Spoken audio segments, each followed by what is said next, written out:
बार जोर से नारा लगाएंगे।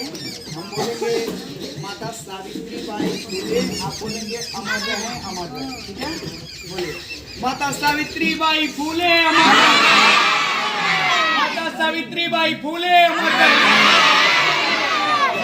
राष्ट्रपिता महात्मा ज्योतिबा फुले अमर रहें, राष्ट्रपिता महात्मा ज्योतिबा फुले अमर रहें।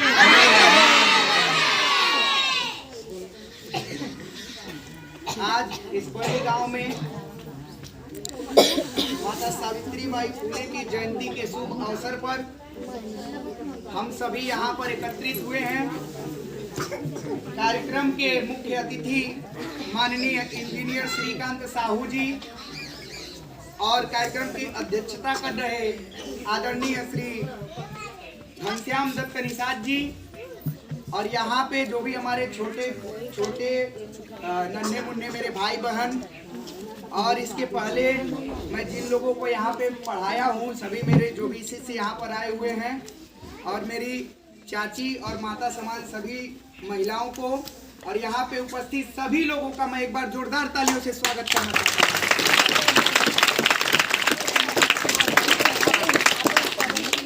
आज से कुछ समय पहले,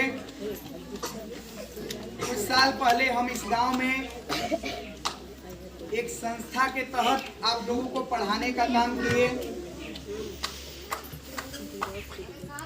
जिसमें जहां तक हो पाया प्रयास किया गया कि ज़्यादा से ज़्यादा लोगों तक शिक्षा पहुंचाई जा सके, चाहे वो किसी जाति वर्ग विशेष का हो, चाहे किसी समुदाय का हो, किसी धर्म का हो, या फिर चाहे भी जिस स्थिति में वो हो, लेकिन उसके तक शिक्षा पहुंचना बहुत ही जरूरी है। इस पे हम पहले भी काम कर चुके हैं और उसको आज बड़े पैमाने पे रुद्र महासेना के द्वारा संचालित किया जा रहा है। माता सावित्री बाई फुले शिक्षा मिशन के द्वारा उस योजना को, उस काम को एक योजना बनाकर जन जन तक पहुंच करके उस मिशन को आगे बढ़ाने का काम कर रहे हैं सभी लोग। इसलिए जितने लोग इस संस्था से जुड़ करके इस मिशन को आगे बढ़ाना चाहते हैं, एक बार जोरदार ताली से उन सभी का।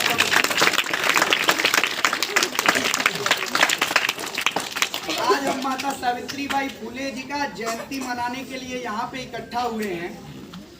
एक बात हम आपसे पूछना चाहते हैं, यहाँ पे जितने भी हमारी माता समान महिलाएं आई हुई हैं, इसमें से कितनी लोग ऐसी हैं जो पढ़ी लिखी हैं?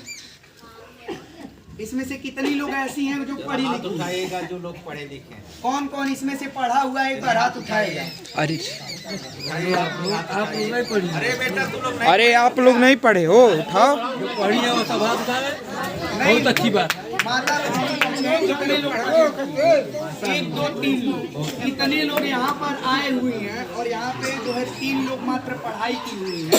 ठीक है, अच्छी बात है, लेकिन एक बात हमको बताइए, आज जो ये बच्चे पढ़ रहे हैं, यही सवाल अगर 20 साल बाद पूछा जाएगा, 15-20 साल बाद, तो शायद कोई भी ऐसी महिला नहीं बचेगी जो हाथ उठाए। लेकिन एक समय ऐसा था जब महिलाओं को शिक्षा का अधिकार नहीं था, महिलाओं के पढ़ने पर प्रतिबंध लगा दिया गया था, महिलाओं को पढ़ने नहीं दिया जाता था।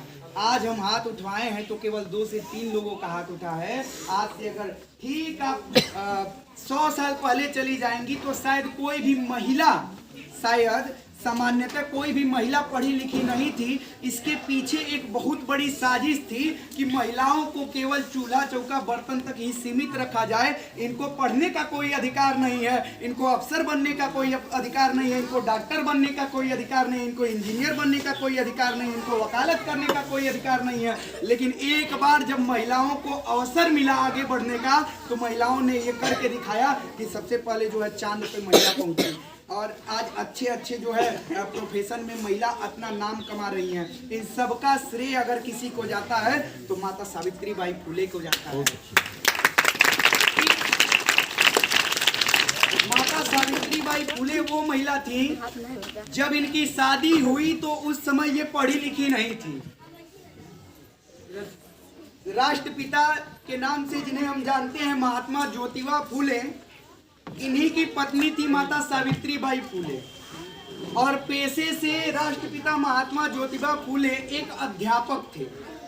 और अध्यापक होने के नाते इनकी मानसिकता ये थी कि चाहे स्त्री हो या पुरुष, शिक्षा सबके लिए जरूरी है। सबसे पहले इन्होंने अपनी खुद की पत्नी को पढ़ाना चालू किया। जब खुद की पत्नी को शिक्षित बनाया, माता सावित्री बाई फुले अपने पति जी से, मतलब महात्मा ज्योतिबा फुले जी से जब शिक्षा ग्रहण की और जब शिक्षित हो गई, तो उन्होंने भी कहा कि ये शिक्षा यहीं तक सीमित नहीं होना चाहिए। मैं पढ़ ली हूँ, आज मैं जीवित हूँ, मैं शिक्षित हूँ, कल मैं मर जाऊंगी, उसके बाद क्या होगा? क्या कोई महिला शिक्षित रहेगी? नहीं रहेगी। तो इन्होंने एक संकल्प लिया कि आप सबको शिक्षित करने का काम करते हैं, लेकिन महिलाओं को शिक्षित करने का काम यहाँ पे जो है प्रतिबंध कर दिया गया है। किसी भी महिला को पढ़ने लिखने नहीं दिया जाता है।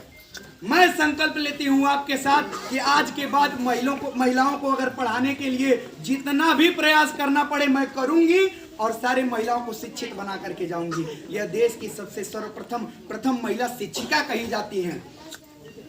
इतना ही नहीं, जब ये पढ़ाने जाती थी तो यही भारत को पुरुष प्रधान देश कहा जाता है। पुरुषों को हो ना हो, पुरुषों को एक मान्यता ज्यादा दी जाती है, ज्यादा वैल्यू दिया जाता है। आज धीरे धीरे वो चीजें कम हो रही हैं। उस समय जब ये पढ़ाने जाती थी तो लोग चाहते थे कि लड़कियों को पढ़ाया न जाए। लड़कियां पढ़े लिखे ना, लड़कियां केवल चूल्हा चौका बर्तन करें, लड़कियां पढ़े लिखे ना केवल पति की सेवा करें, माता पिता की सेवा करें, घर के अंदर रहे, घर से बाहर जाने की जरूरत नहीं है। उस समय ये महिलाओं को पढ़ाने के लिए, महिलाओं को शिक्षित करने का संकल्प लेती हैं।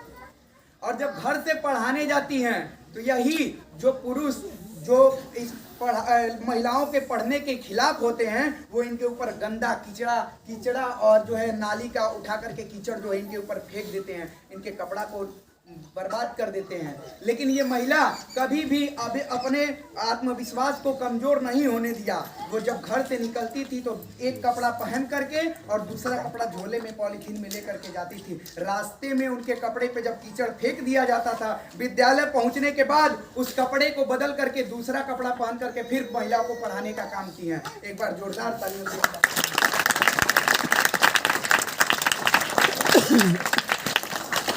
आज यहाँ पे जितनी भी मेरी छोटी बहनें हैं आई हुई हैं, इन सबको शिक्षित करने का काम, जो हमारे छोटे भाई आए हुए हैं इन सबको शिक्षित करने का काम, चाहे किसी जाति वर्ग विशेष धर्म के हों, किसी भी संप्रदाय के हों, बिना किसी भेदभाव के माता सावित्री बाई फुले शिक्षा मिशन आपको शिक्षित करने का काम करेगा। इसलिए इस संस्था से जुड़े तमाम अधिकारियों को मैं जोरदार ताली से फिर एक बार इसी के साथ मैं अपनी बारी को विराम देता हूं, क्योंकि तमाम लोग आए हुए हैं, अपनी बात रखेंगे। बहुत बहुत धन्यवाद।